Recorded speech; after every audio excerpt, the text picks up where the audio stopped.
Hello, friends. How are you today? Here we are at the salt marsh talking about the energies. And I wanted to give you an energy update. And I wanted to talk about um, a specific aspect of it.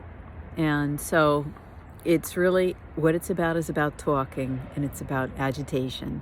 And for some reason, I've got my East Coast accent on for you guys tonight. I don't know why.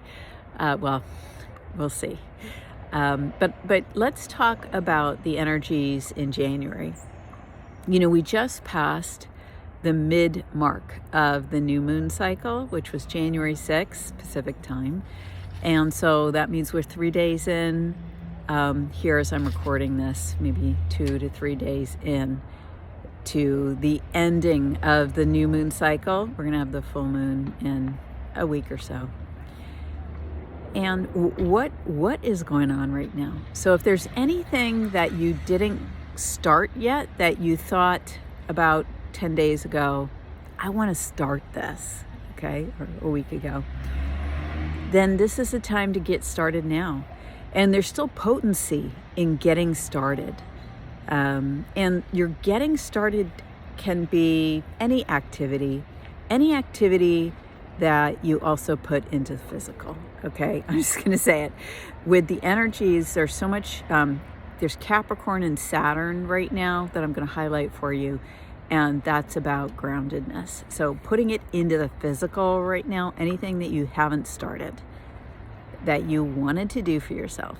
Now, if you've got New Year's resolutions, I have 2 videos on this to watch.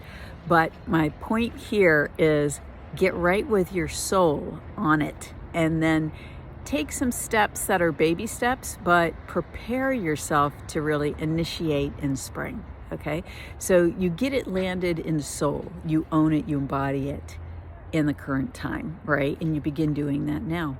So what's changed over the last 10 days? I wanted to talk about this because there's been some big energy changes. Venus is creeping up on Saturn in Pisces, and Venus loves Saturn, and Saturn loves Venus. And in the romantic sign of Pisces, you know, it can have some beauty to it. But as you know, Saturn can be sometimes a little bit of a downer, bringing some structure that we might be like, oh no, I just illogically want it a certain way. And Saturn comes in to say, well, if we ground this, you know, it's going to be more powerful. It's going to create what you really want. And that really goes so well with where we're at in the new moon cycle.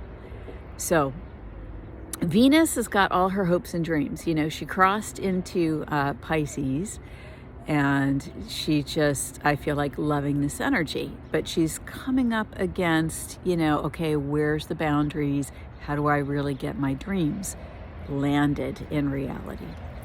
At the same time, Mercury crossed into Capricorn, and it's just at the very beginning, okay, of the sign of Capricorn, ruled by Saturn. And because it's ruled by Saturn, and this is the change for this part of the moon period, it's kind of noticeable. And here I am talking about structure with you. So you may be motivated to talk about systems, about structures, or to wrap your mind around it for yourself, you know, or to communicate with your soul tribe about it, whether it's your family, whether it's like how I'm talking to you, soul tribe, brothers and sisters of the heart. You know, that's something that we can do here. And here's the thing, okay? The sun just passed over Pallas Athena's position at the new moon. And so when the sun highlights Pallas Athena, it's like the highlighting of the spiritual warrior. Okay, and so the sun is always courageous, right? But the sun has gotten some strength and passion. And Mercury just moved into Capricorn, and it's feeling like talking about something new. And at the same time, the North Node went to 0 degrees, and the South Node, of course, and North Node is at 0 degrees of Aries. South Node is at 0 degrees of Libra. So 0 degrees of Libra is the spiritual warrior, Libra. When Libra finally makes a decision, it kicks ass. Until that time, though, it's just all wobbly, right? It's just all, maybe I'll do it. Maybe I'll do this other thing. At the same time, and that's the past, okay? The South Node, you could be collecting tool sets from this type of energy in your own past, you know? But for me, the really big energy here is just kind of an aggravation in the background. It's super aggravating. I mean, the North Node, which has insane levels of energy, is essentially at 0. It's also at every degrees of Aries. So it means that it's aspecting every degree of the zodiac, and it's just agitation. And that's just what it is, okay? Let's just face it. It's going to move out of Aries soon into Pisces, but before that happens, there's a bunch of, pardon my language, there's a bunch of shit stirring going on, okay? And it could be internal. It could be about the systems that govern us. It could be about, whatever it is. And then, watch yourself, because with Mercury and Capricorn, do you want to start really, bitching and complaining about these things? Or do you want to bring effective communication? It's going to depend on where you're at. Sometimes just letting it out and venting it is what there is to do. But sometimes coming at things in a much more organized and well-crafted approach is also called for. So, there's a square here going on with that communication Aries, and it's just like, I have got so much energy in Aries. And so much energy that's fiery and aggravated, right? It's like there's no war to be had for the general, but the general is itching to go. The North Node at 0 degrees of Aries. And Venus is approaching Saturn, and Venus is, what is most dear to our hearts. Saturn, is much more grounded. So, thankfully it's kind of putting a dampening on people who might want to jump and do the wrong things. Now, I wanted to talk about something personal here. I'll give you a little personal story. I'll tell you what I've been dealing with in this energy, just as exact with the energies that I just described. Okay, as they've moved, here's what I've experienced.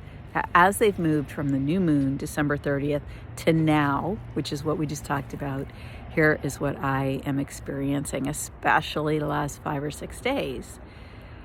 I have all these voices of the past, South Node at Libra, because I have some key things in Aries, so it's just all triggering. Voices of the past, and then you carry these on until you don't. Just telling me, I just have to keep fighting it, and it's not really fighting that I'm doing. I'm going to show you what I'm doing, actually. But telling me that what I'm talking about is stupid. I don't have anything to say in a video. I mean, it's outrageous, It's truly awful. And it really is also like a demonic attack right now.